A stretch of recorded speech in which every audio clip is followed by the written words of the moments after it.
नमस्कार सर. मी सुधीरचा बाबा.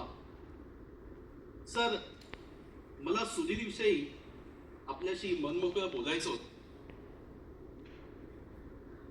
हा, सुधीरचे बाबा, मी ओळखलं आपल्याला. बोला ना, मन मोकळं बोला. काय सांगायचंय तुम्हाला सुधीर बद्दल? बघा सर, 3 महिन्यापूर्वी परिस्थिती फार निराळी होती. मला ती पावसाळी संध्याकाळ अजून आठवते.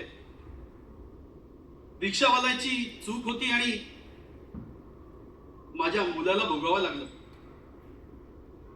रिक्षावाल्यांनी जोरात रिक्षा वळवली काय, रिक्षा खड्ड्यात गेली काय, सुधीर रिक्षातून बाहेर पडला आणि मागून येणाऱ्या गाडीने माझ्या मुलाचे पाय चिरडले. सर, म्हणून मी आलो. गेल्या वर्षीची परिस्थिती वेगळी होती, पण आता त्याला सांभाळायला हवं.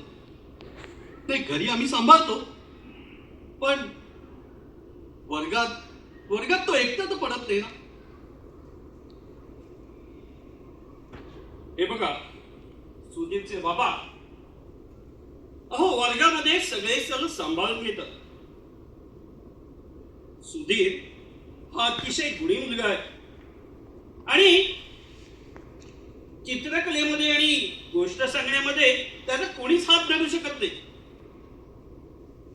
आणि सर्वच गोष्टींमध्ये, सर्व विषयांमध्ये त्याची